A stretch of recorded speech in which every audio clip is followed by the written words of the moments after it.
आज के लेक्चर में आप सभी का स्वागत है। आज के लेक्चर में हम करेंगे प्रोहिबिटेड आर्टिकल्स के बारे में, निषिद्ध डाक वस्तुओं के बारे में। पिछली वीडियो में सेक्शन नंबर 3 किया था। सेक्शन नंबर 3 में हमारे पास आते हैं ऑफिशियल पोस्टल आर्टिकल्स, आधिकारिक डाक वस्तुएं, और आज है हमारे पास सेक्शन नंबर 4 और सेक्शन नंबर 4 में आते हैं प्रोहिबिटेड आर्टिकल्स, निषिद्ध डाक वस्तुएं।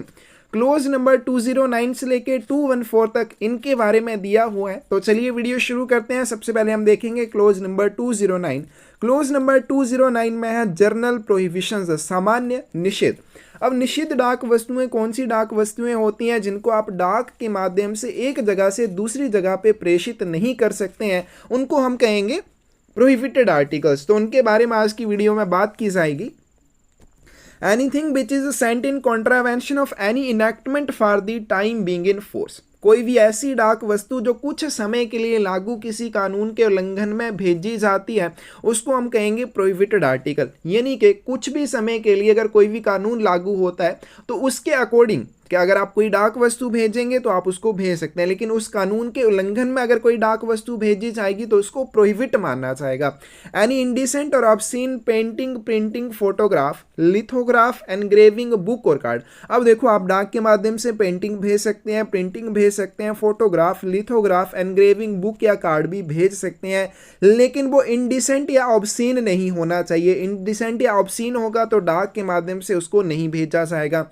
Letter, postcard, newspaper, parcel having on it or on the cover any words, marks, design of indecent, obscene, seditious, scurrilous, threatening, offensive nature. अब फिर से वही चीज़ है, आप लेटर भेज सकते हैं, आप पोस्ट कार्ड भेज सकते हैं, न्यूज़पेपर या पार्सल भी भेज सकते हैं, लेकिन इन वस्तुओं के ऊपर या इनके कवर के ऊपर कोई भी ऐसा वर्ड, कोई भी ऐसा मार्क या डिजाइन नहीं होना चाहिए जो इंडिसेंट हो, ऑब्सीन हो, सेडिटिशियस हो, देशद्रोही हो, स्कुरलेस, थ्रेटनिंग, धमकी भरा हो, या ऑफेंसिव नेचर हो, आपत्तिजनक प्रकृति वाला हो। तो इस तरह से भी आप कोई डाक वस्तु नहीं भेज सकते हैं।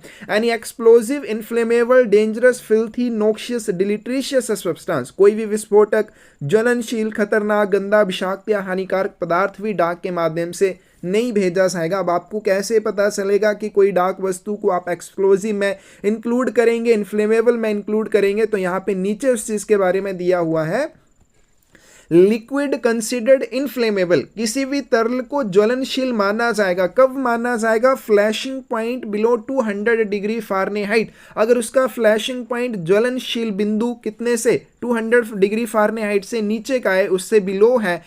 शेड्यूल 3 ऑफ पेट्रोलियम रूल 1937, जिसके बारे में पेट्रोलियम नियम 1937 की अनुसूची 3 में दिया हुआ है, तो उसको हम क्या मानेंगे? उसको हम इनफ्लेमेबल लिक्विड मानेंगे।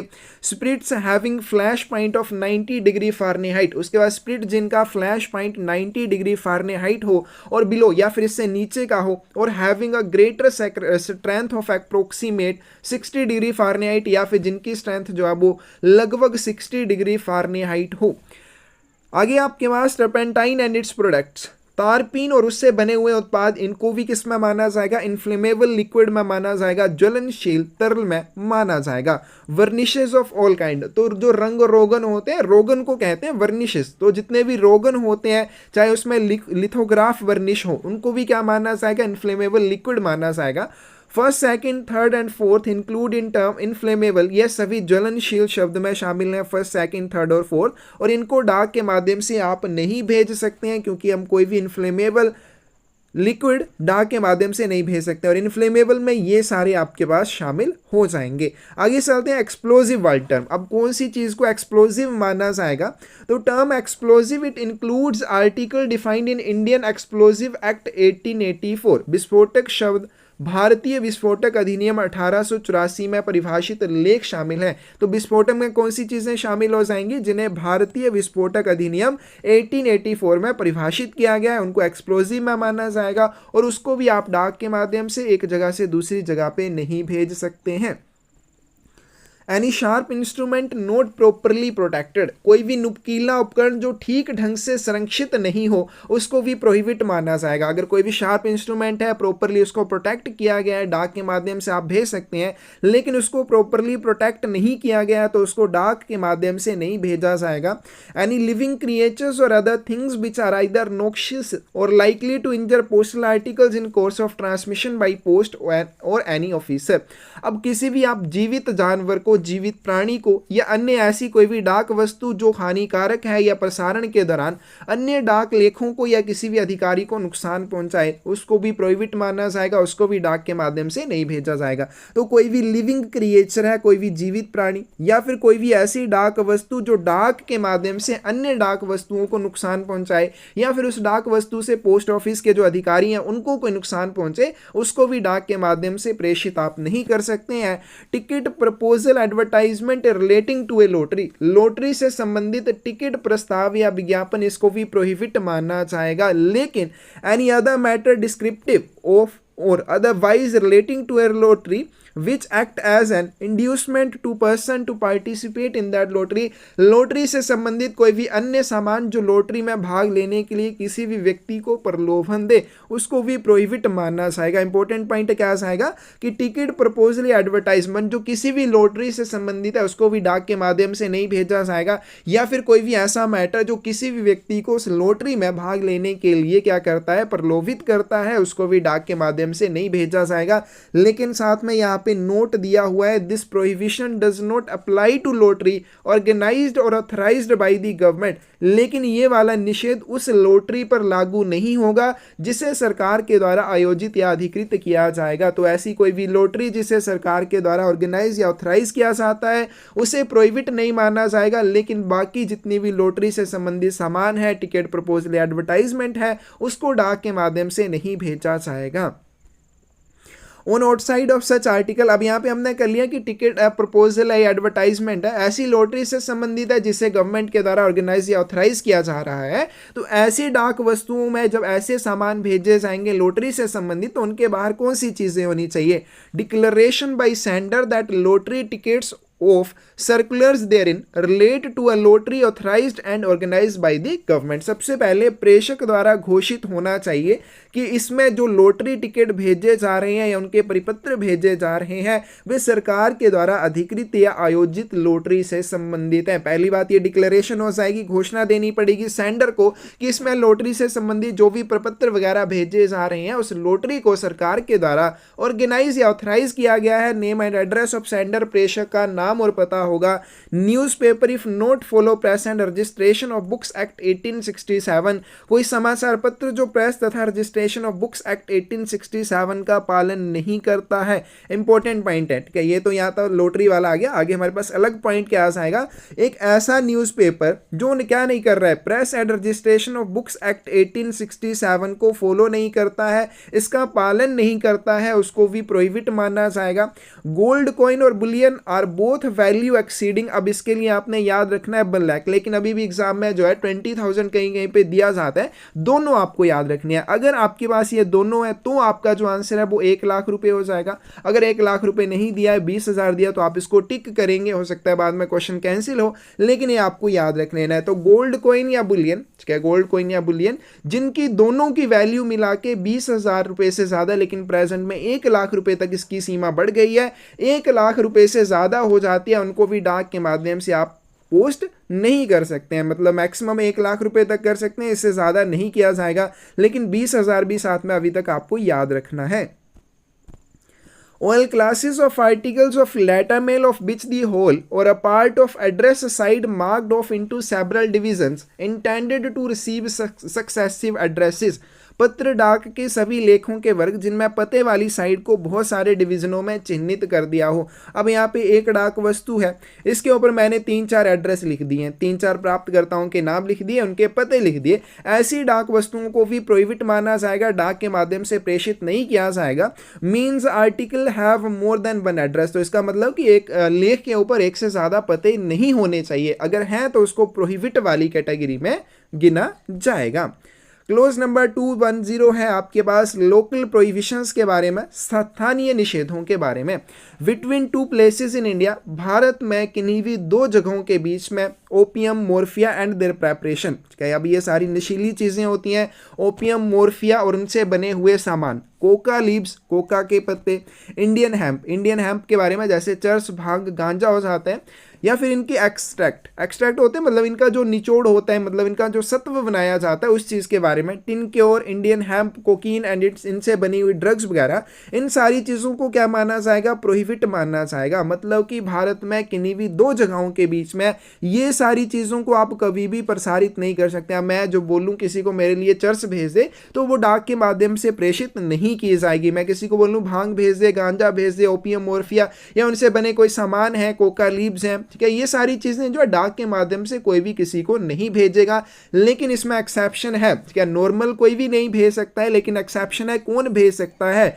Transactions of account of government, ठीक है, ट्रांजैक्शन ऑन आएगा यहाँ पे, ऑन अकाउंट ऑफ गवर्नमेंट। अगर सरकार की तरफ से इनका लेन देन किया जाता है, अब सरकार जो वो खुद के मंत्रियों में बांटने के लिए तो उसको मंगवाएंगे नहीं, वो किस लिए मंगवा सकते हैं? जैसे कोई भी नई ड्रग बनाई जानी है, दवाई बनाई जानी है, उसके लिए यूज करनी है, तो इन चीजों का वहां पे भी यूज किया जाता है। लेकिन नॉर्मल लोग जो होंगे वो क्या करेंगे? इनको नशे के लिए यूज करेंगे, तो इसलिए वो नहीं कर सकते। लेकिन अगर सरकार की तरफ से इनका लेन देन किया जाता है तब इनको डाक के माध्यम से भेजा जा सकता है। Dispatch of recognized medical preparations exempted from the operation of the Dangerous Drug Act 1930। मान्यता प्राप्त चिकित्सा तैयारी के लिए जिसे खतरनाक दवा अधिनियम 1930 के संचालन से छूट है, ठीक है। तो यहाँ पे ये चीज ध्यान में रखनी है, डेंजरस ड्रग एक्ट 1930 से जिसे छूट दी गई है, जहां से वो एग्जाम्प्ट किया गया है, उसको भी आप भेज सकते हैं। लेकिन किसके लिए? मान्यता प्राप्त चिकित्सा तैयारी के लिए, ठीक है। तो वहां पे कोई भी नई मेडिसिन बनाई जानी है, मेडिकल प्रेपरेशन के लिए इसको भेजा जा सकता है। लेकिन वो क्या होना चाहिए? खतरनाक दवा अधिनियम 1930 के संचालन से उसको छूट दी गई होनी चाहिए, तभी उसको भेजा जाएगा। तो यहाँ पे ये एक्सेप्शन आ जाएगी, सरकार की तरफ से इसका लेन देन किया जा सकता है, या फिर डेंजरस ड्रग एक्ट 1930 में संचालन से इसे छूट प्राप्त होनी चाहिए और इसका प्रेषण जो वो किसी भी मेडिकल प्रेपरेशन के लिए किया जा सकता है। कंडीशंस फॉर गवर्नमेंट असाइनमेंट, अब देखो यहाँ पे फिर से वही चीज आ जाएगी कि जब गवर्नमेंट की तरफ से इनका लेन देन किया जाएगा तो उनकी खेप के लिए, खेप कंसाइनमेंट मतलब जो उनकी ये दवाई या ये जो सामान भेजा जाएगा वो कैसे भेजा जाएगा, क्या उसके लिए कंडीशन रहेंगी? क्योंकि ऐसे ही उन्होंने लेटर में डाल के भेज दिया तो रास्ते में किसी ने निकाल के उसका यूज कर लिया तो इसके लिए कंडीशंस रहती हैं। ओनली दी पार्सल पोस्ट में बी यूज्ड, तो यहाँ पे केवल पार्सल पोस्ट का ही उपयोग किया जाना चाहिए। मतलब ऐसी कोई भी चीज भेजी जानी है तो उसको केवल पार्सल के माध्यम से ही भेजा जाएगा। Parcel accompanied by declaration which state, अब पार्सल के साथ एक घोषणा संलग्न होनी चाहिए और वो क्या चीजें दर्शाएगी? Declaration, name and address of consignee and consignor. Consignee होता है जो प्रेषक है, कंसाइनर जिसके लिए वो आर्टिकल भेजा गया है। तो प्रेषक और प्राप्तकर्ता का नाम और पता होना चाहिए। Contents of parcel in detail, parcel में भेजे जाने वाली सामग्री के बारे में विस्तार से होना चाहिए। इंडेंट नंबर होना चाहिए, इंडेंट नंबर मतलब जो मांग संख्या है वो भी होनी चाहिए। And date covering the transaction, लेन देन को कवर करने वाली एक और क्या होनी चाहिए? तारीख होनी चाहिए। तो लेन देन को कवर करने वाली मांग संख्या और तारीख होनी चाहिए। तो ये सारी कंडीशंस रहेंगी गवर्नमेंट असाइनमेंट कंसाइनमेंट के लिए, जिसमें इस तरह की कोई भी नशीली वस्तु भेजी जानी है। नॉर्मल कोई भी व्यक्ति इसको नहीं भेज सकता है, लेकिन सरकार की तरफ से इनका लेन देन किया जा सकता है। आगे फिर से एग्जाम्पशन दी हुई है, opium, morphia and their preparations, coca leaves and hemp and preparations thereof, cocaine and its allied drugs sent by post under following conditions by any chemist licensed to possess and sell them। अफीम का जो सत्व होता है उसका जो निचोड़ निकाला जाता है, या उनसे बने हुए सामान, कोका के पत्ते, भांग और उनसे बना हुआ सामान, कोकीन या फिर उनसे संबंधित जो भी नशे होते हैं, इनको किसी भी रसनज्ञ, क्या जो भी केमिस्ट वगैरह होते हैं जिनके पास ऐसी चीज़ों को रखने के लिए या फिर इनको बेचने के लिए लाइसेंस होता है, उनको ये सारी चीज़ें भेजी जा सकती हैं। लेकिन उनके लिए कंडीशंस क्या हैं? Sent by parcel post and the parcels are insured, सबसे पहले इनको पार्सल डाक के माध्यम से भेजा जाएगा। और दूसरी बात, जो पार्सल है वो क्या होने चाहिए? बीमित होने चाहिए।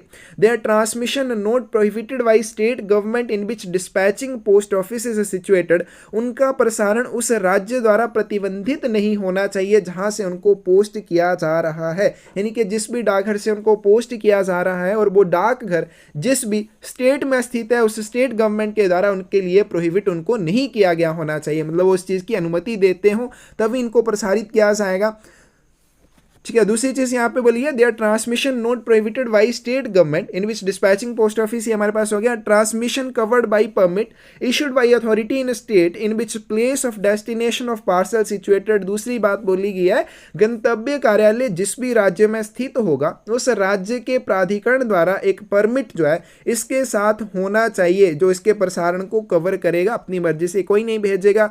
तो यहाँ पे ये सारी चीजें ओपियम, मोर्फिया, उनसे बने सामान, कोका के पत्ते, हेम्प या से बने सामान, कोकीन या फिर जो नशे वाली ऐसी चीजें होंगी जो इनसे बनी है, कोई भी केमिस्ट को इन्हें भेजा जा सकता है, लेकिन उस केमिस्ट के पास एक लाइसेंस होना चाहिए। किस चीज़ का लाइसेंस होना चाहिए? इनको रखने का और इनको बेचने का लाइसेंस होना चाहिए। अब उसको ये सारी चीज़ें कैसी भेजी जाएंगी? पार्सल पोस्ट के माध्यम से भेजी जाएंगी और पार्सल जो है वो बीमित होने चाहिए।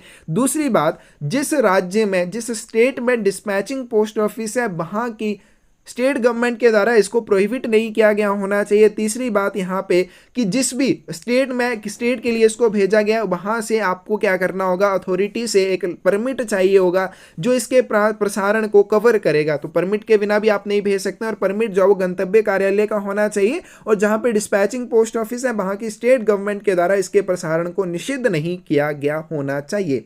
Parcel containing any drug or their preparation accompanied by declaration stating, parcel जिसमें कोई भी दवा तथा उससे संबंधित कोई सामान हो उसके साथ निम्नलिखित बातों के लिए एक घोषणा होनी चाहिए, डिक्लेरेशन होनी चाहिए। क्या होनी चाहिए? सबसे पहले name of consignee and consignor, प्रेषक और प्राप्तकर्ता का नाम होना चाहिए। Contents of the parcel in detail, parcel की सामग्री के बारे में विस्तार से होना चाहिए। Permit number and transmission date, permit number और प्रसारण की तारीख होनी चाहिए। लाइसेंस नंबर ऑफ कंसाइनी, प्रेषक का लाइसेंस नंबर होना चाहिए, क्योंकि प्रेषक के पास क्या होना चाहिए? जो केमिस्ट है उसको भेजे जा सकते हैं लेकिन उसके पास क्या होना चाहिए? लाइसेंस होना चाहिए ऐसी डाक वस्तुओं को रखने और बेचने के लिए। तो ये सारी चीजें जो है उसमें बताई जाएंगी, डिक्लेरेशन में बताई जाएंगी। ठीक है, जो प्रेषक होगा उसको यहाँ पे उसका लाइसेंस नंबर भी यहाँ पे चाहिए होगा। आगे चलते हैं पोर्ट ब्लेयर एंड नैनकोवरी के बीच में।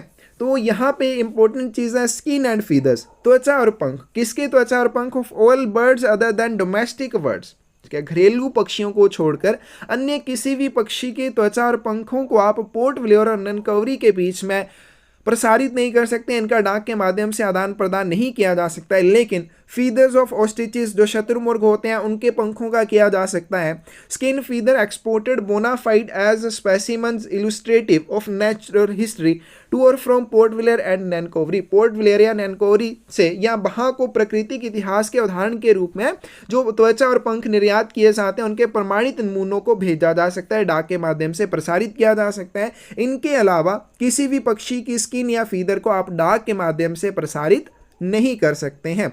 नोट यहाँ पे साथ में दिया, manufactured articles containing skin and feathers of birds such as fans and boas also come within above prohibition. हमने ऊपर प्रोहिबिशन की आप डाक के माध्यम से पक्षियों की त्वचा या पंख को प्रसारित नहीं कर सकते हैं। तो यहाँ पे बोलेंगे पक्षियों की त्वचा या पंख से बनी हुई चीजें, जैसे यहाँ पे फैंस वगैरह होती हैं, क्या फैन जो हाथों से यूज करते हैं, या बोज वगैरह होती हैं, वो भी इसी प्रोहिबिशन के अंडर आ जाते हैं। जिसमें कौन सी प्रोहिबिशन के बारे में बताया गया कि डाक के माध्यम से आप पक्षियों के पंख या त्वचा को प्रसारित नहीं कर सकते हैं। तो पक्षियों की खाल या पंख से बनी हुई चीजें, इनको भी डाक के माध्यम से आप प्रसारित नहीं कर सकते हैं और ये भी ऊपर वाली प्रोहिबिशन में आ जाएगा।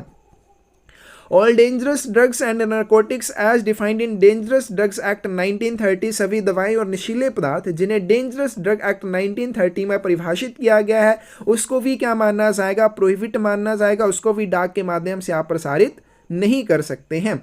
आगे चलते हैं पंजाब एंड दिल्ली के बीच में। Coca leaves hemp preparation thereof to or from Punjab and Delhi state as well as within Punjab and Delhi state.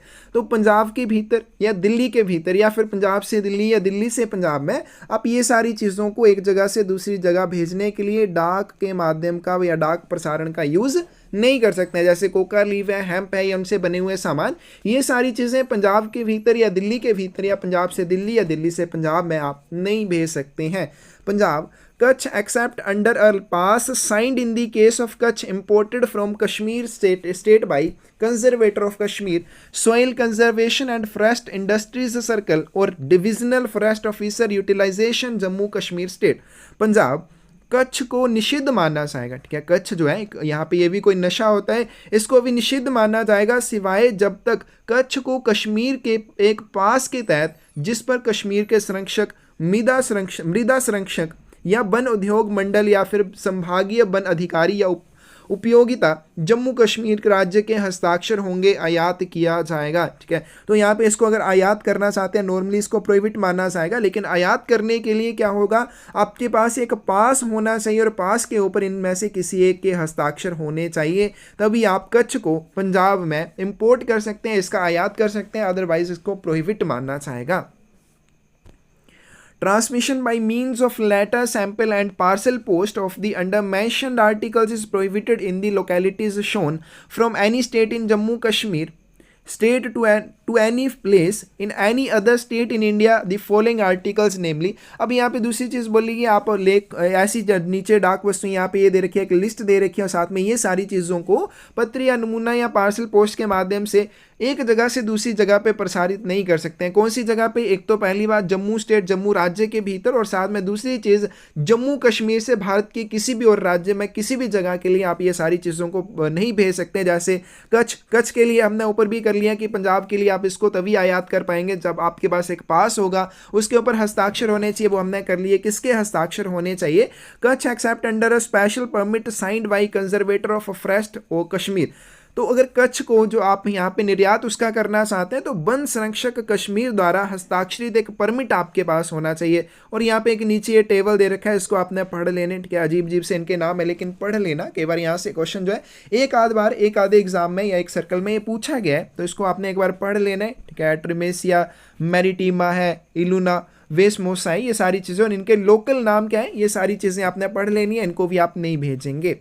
आगे चलते हैं, transmission by means of letter, sample and parcel post from Punjab, UP, Jammu and Kashmir, Tamil Nadu, west Bengal, Assam, Odisha, Himachal Pradesh to any state in India carry destructive insect San Jose, bhang and ganja is prohibited. पत्र, नमूना या parcel post द्वारा पंजाब, उत्तर प्रदेश, जम्मू कश्मीर, तमिलनाडु, पश्चिम बंगाल, असम, ओडिशा, हिमाचल प्रदेश से भारत के किसी भी राज्य के लिए विनाशकारी कीट सैन जोस ले जाना निषिद्ध है।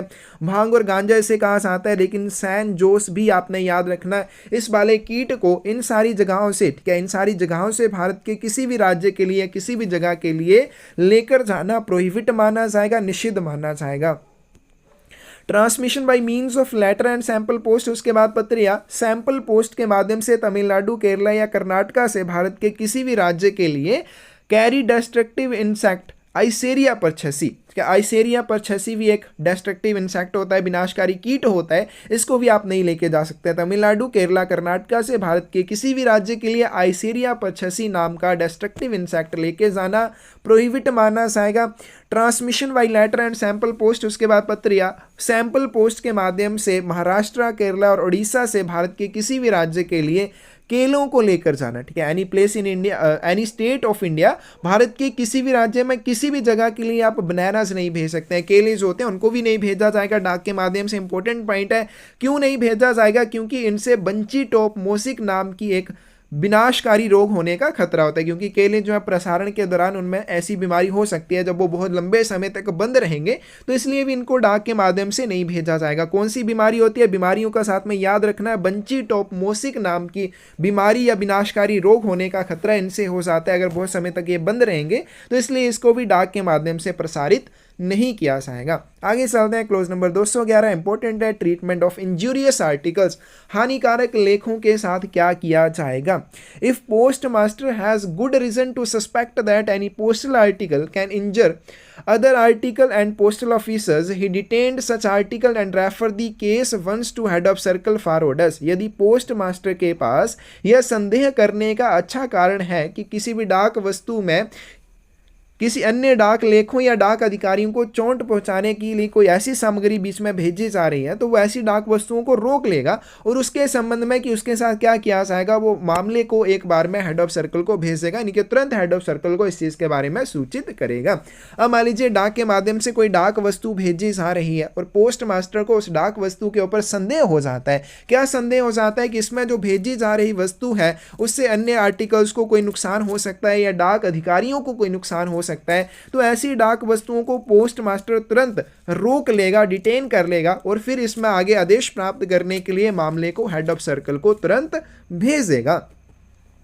Articles fastened with pins if detect at office of posting. अब यहाँ पे दूसरी चीज बोली है, पिन से बंधे हुए लेख यदि पोस्टिंग के कार्यालय में पाए जाते हैं, return at once to sender. यदि पिन से बंधे हुए लेख पोस्टिंग कार्यालय में पाए जाते हैं एक ही बार में उनको प्रेषक को वापस कर दिया जाएगा। पिन जो है एक तो होती है स्टेपलर वाली पिन, दूसरी होती है इस तरह वाली जो पिन होती है, लंबी सी पिन होती है, आगे से यहाँ पे पेन्नी जैसी होती है। तो ऐसी पिन से अगर किसी भी डाक वस्तु को बंद किया है, क्योंकि ये पिन जो है किसी को भी चुभ सकती है, तो ऐसी कंडीशन में ऐसी डाक वस्तुओं को क्या किया जाएगा, अगर तो वो पोस्टिंग के कार्यालय में ही पकड़ी जाती हैं तो उनको तुरंत प्रेषक को वापस कर दिया जाएगा। इफ डिटेक्टेड सब्सिक्वेंटली, लेकिन आपने उनको पोस्ट कर दिया, ऑफिस ऑफ पोस्टिंग वालों ने देखा नहीं कि पिन का यूज किया इनको बंद करने के लिए और फिर वो प्रसारण के दौरान पाई जाते हैं return through return letter office, तो ऐसी डाक वस्तुओं को फिर पुनः प्रेषण केंद्र के माध्यम से प्रेषक को लौटाया जाएगा। लेकिन पिन्स बीइंग फर्स्ट रिमूव्ड, जैसे ही उनको पिन के बारे में पता चलेगा वो सबसे पहले पिन निकालने का काम करेंगे, क्योंकि वो किसी को चुभ जाए इससे पहले वो वहां से उसको निकाल लेंगे, फिर उसके बाद पुनः प्रेषण केंद्र के माध्यम से उसे प्रेषक को लौटाया जाएगा। आगे चलते हैं, क्लॉज नंबर 212 है treatment of prohibited and durable articles, निषिद्ध एवं टिकाऊ उपलेखों का उपचार। Postal article found to contain any goods which are transmitted or imported by post in contravention of any enactment for time being in force return to sender. ये हमने ऊपर भी कर लिया कि कोई भी डाक वस्तु है आप उसको कुछ समय के लिए लागू किसी कानून के उल्लंघन में नहीं भेजेंगे, लेकिन अगर आप भेजते हैं तो क्या किया जाएगा, तो उसको क्या किया जाएगा, रिटर्न टू सेंडर कर दिया जाएगा। क्या कोई भी डाक वस्तु जिसे किसी भी कुछ समय के लिए लागू किसी कानून के उल्लंघन में प्रेषित आयात किया जा रहा है, ऐसी डाक वस्तुओं को तुरंत प्रेषक को लौटा दिया जाएगा। यहाँ पे ध्यान रखना आरएलओ को मत कर देना, वो गलत हो जाएगा, क्योंकि ऐसी डाक वस्तुएं जो है प्रेषक को भेजी जाएंगी, आरएलओ को रिटर्न लेटर ऑफिस को नहीं भेजी जाती हैं। And if only suspected to contain such goods, लेकिन सिर्फ ऐसा उनके ऊपर संदेह है कि इनमें ऐसी कोई भी डाक वस्तु या ऐसी कोई भी सामग्री हो सकती है जो कुछ समय के लिए लागू किसी कानून के उल्लंघन में है, it will be forwarded marked doubtful to office of destination. तो ऐसी डाक वस्तुओं के ऊपर डाउटफुल लिखा जाएगा, संदिग्ध लिखा जाएगा और फिर उनको क्या किया जाएगा, उनके गंतव्य कार्यालय के लिए भेज दिया जाएगा। And in office of destination it will be open in presence of addressee, और ऐसी डाक वस्तुओं को फिर गंतव्य के कार्यालय में एड्रेसी जो होगा, प्राप्तकर्ता जो होगा, उसकी देख रेख में खोला जाएगा। तो इसको अच्छे से समझ लो क्या बोला गया है। कोई भी डाक वस्तु अगर उसमें कोई भी ऐसी सामग्री पाई जाती है जिसको कुछ समय के लिए लागू किसी कानून के उल्लंघन में आयात या निर्यात किया जा रहा है, ऐसी कंडीशन में उस डाक वस्तु को प्रेषक को वापस कर दिया जाएगा, रिटर्न टू सेंडर कर दिया जाएगा। लेकिन कोई भी ऐसी डाक वस्तु जिसके ऊपर केवल ऐसी सामग्री होने का संदेह है, ऐसी डाक वस्तुओं के लिए क्या किया जाएगा, उनके ऊपर डाउटफुल लिखा जाएगा, रिमार्क दिया जाएगा, फिर उनको उनके गंतव्य के लिए भेज दिया जाएगा। गंतव्य कार्यालय में जब कोई भी डाक वस्तु डाउटफुल रिमार्क के साथ प्राप्त होगी तो वहां का जो इंचार्ज रहेगा वो क्या करेगा, वो करेगा जो प्रेषक जो एड्रेसी है प्राप्त करता है उस डाक वस्तु का, उसको पोस्ट ऑफिस में बुलाएगा। पोस्ट ऑफिस में बुलाने के बाद उस व्यक्ति की प्रेजेंस में उस डाक वस्तु को खोला जाएगा। और आगे उसके बाद बोला गया थर्ड पॉइंट में, imported postal articles containing coin, bullion, precious stones, jewellery articles of gold or silver which are liable to custom duty will not be transmitted by post until custom duty payable has been paid. आयात किए गए, मतलब कि foreign country से मान लीजिए भारत में कोई भी ऐसी डाक वस्तु भेजी जाती है जिसमें सिक्के हैं, बुलियन है, कीमती पत्थर, आभूषण या सोने से और चांदी से बनी हुई वस्तुएं जिनके ऊपर सीमा शुल्क लगना हो, उन सभी डाक वस्तुओं को उस समय तक डाक के माध्यम से आगे प्रेषित नहीं किया जाएगा, प्राप्तकर्ता को नहीं भेजा जाएगा जब तक कि उनके ऊपर भुगतान किया जाने वाला जो सीमा शुल्क है उसका भुगतान ना कर दिया जाए। क्लोज नंबर 213 है आपके पास, articles bearing any matter which is prejudicial to maintenance of law and order. ऐसे लेख जिन पर कुछ भी ऐसा लिखा हुआ है जो कानून और व्यवस्था के रख रखाव के विरुद्ध हो, उन डाक वस्तुओं के साथ क्या किया जाएगा, articles which has thereon the cover thereof any matter which is judicial to the maintenance of law and order. कोई भी डाक वस्तु जिसके ऊपर या उसके कवर के ऊपर कोई भी ऐसी सामग्री है जो कानून और व्यवस्था के रखरखाव के विरुद्ध हो, या फिर aim of a political party or organization or any matter which tends directly to cause loss or injury to any community or class of person whatsoever, या फिर जिसमें किसी भी राजनीतिक दल या संस्था के कार्यों को बढ़ावा देने वाली कोई सामग्री हो जिससे किसी भी व्यक्ति को या किसी भी वर्ग के व्यक्तियों को उससे कोई हानि पहुंचे या उनको कोई इससे चोट पहुंचे, ऐसी डाक वस्तुओं को नोट ट्रांसमिटेड बाय पोस्ट, उनको डाक के माध्यम से प्रसारित नहीं किया जाएगा। And if found in course of transmission, अगर ये प्रसारण के दौरान पाए जाते हैं तो इनको आरएलओ को पुनः प्रेषण केंद्र को भेज दिया जाएगा उनका निपटान करने के लिए। तो यहाँ पे ऊपर जो हमने चीज की, जैसे आपके पास कोई भी डाक वस्तु है जिसमें कुछ भी ऐसा जो कुछ समय के लिए लागू किसी कानून के उल्लंघन में भेजा जा रहा है, उसको ध्यान रखना, उसको रिटर्न टू सेंडर, क्योंकि वहां पे हम मोस्टली गलती करते हैं कि इसको भी आरएलओ को भेजा जाएगा, तो उसको कहां भेजा जाता है, उसको भेजा जाता है प्रेषक को वापस। और यहां पे कुछ भी ऐसी डाक वस्तु जिसके ऊपर या उसके कवर के ऊपर कुछ भी ऐसा है जो कानून और व्यवस्था के रखरखाव के विरुद्ध है, उसको डाक के माध्यम से प्रेषित नहीं किया जाएगा। लेकिन अगर गलती से प्रेषित किया जा चुका है, तो अगर रास्ते में पकड़ी जाती है, प्रसारण के दौरान पकड़ी जाती है, तो उसे क्या किया जाएगा, आरएलओ को पुनः प्रेषण केंद्र को भेज दिया जाएगा निपटान करने के लिए। Articles which has thereon or on the cover thereof any pictorial representation of a person who is proclaimed offender, कोई भी ऐसी डाक वस्तु जिसके ऊपर या उसके कवर के ऊपर किसी भी ऐसे व्यक्ति का चित्र में प्रतिनिधित्व है जो प्रमाणित अपराधी है। चित्र में प्रतिनिधित्व मतलब उसके ऊपर उसकी फोटो है जो क्या है, प्रोक्लेम्ड ऑफेंडर है, जो प्रमाणित अपराधी है, या फिर who is convicted to an offence punishable under chapter 6 of Indian penal code, या फिर जिसे भारतीय दंड संहिता के अध्याय 6 के तहत क्या किया गया, दंडनीय अपराध पर सजा सुनाई जा चुकी है। तो ऐसी डाक वस्तुओं को भी डाक के माध्यम से प्रसारित नहीं किया जाएगा, लेकिन प्रेषण के दौरान अगर ये पाई जाती हैं तो इनको पुनः प्रेषण केंद्र को भेजा जाएगा निपटान करने के लिए। आगे चलते हैं, लास्ट क्लोज है आज की वीडियो का। Articles which have anything written, printed, impressed or attached to address side, लेख जिनमें पते वाली साइड कुछ भी लिखा हुआ, मुद्रित, छपा हुआ या जुड़ा हुआ हो, उनके साथ क्या किया जाएगा, नोट ट्रांसमिटेड बाई पोस्ट, इनको डाक के माध्यम से प्रसारित नहीं किया जाएगा। If on address side anything written, printed, impressed or attached which prevent quick and easy reading of address, कोई भी डाक वस्तु जिसके पते वाली साइड में कुछ भी आपने ऐसा लिख दिया, कुछ भी आपने ऐसा प्रिंट कर दिया या फिर इम्प्रेस कर दिया या उसके साथ कुछ भी ऐसा जोड़ दिया जो आसानी से पता पढ़ने में आपको रुकावट पैदा करे, उन डाक वस्तुओं को क्या माना जाएगा, प्रोहिबिट माना जाएगा।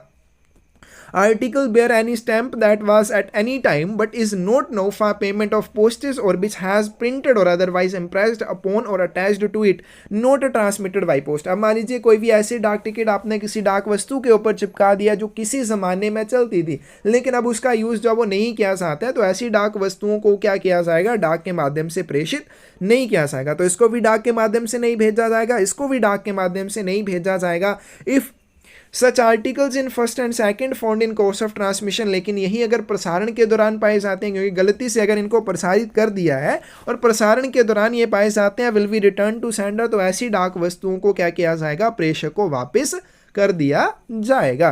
तो ये था आपके पास प्रोहिबिटेड आर्टिकल्स के बारे में, निषिद्ध डाक वस्तुओं के बारे में इंपॉर्टेंट ये भी टॉपिक है और ये आपको पता भी होना चाहिए डाक के माध्यम से कौन सी डाक वस्तुओं को भेजा जा सकता है और कौन सी डाक वस्तुओं को नहीं भेजा जाएगा।